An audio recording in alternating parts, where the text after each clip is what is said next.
ఒకరోజు బోని పక్షి ఆహారం వెతకడం కోసం వెళ్తుంది.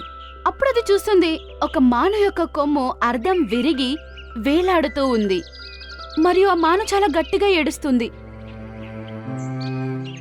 అరే మానన్నా, మీకేమైందన్నా? ఎందుకలా ఏడుస్తున్నారు? బోని పక్షి, నాకు సహాయం చెయ్యి.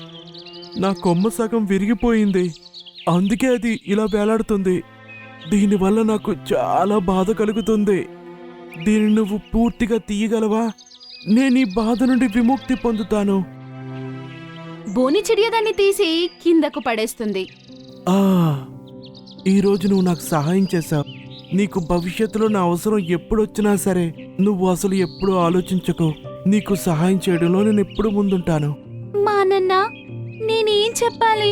చిలుక మహారాజు ఆహారం తక్కువ ఇస్తుంటాడు, అందువల్ల పిల్లలకు కడుపు నిండా ఆహారం ఇవ్వలేకపోతున్నా. అందుకే అడవిలో ఆహారం వెతకడానికి వెళ్తా, కానీ ఆహారం దొరకదు.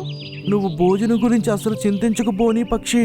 నీకిప్పుడు నేను ఎటువంటిది ఇస్తానంటే నీకికపై అసలు ఇక భోజనం సమస్య అనేదే ఉండదు.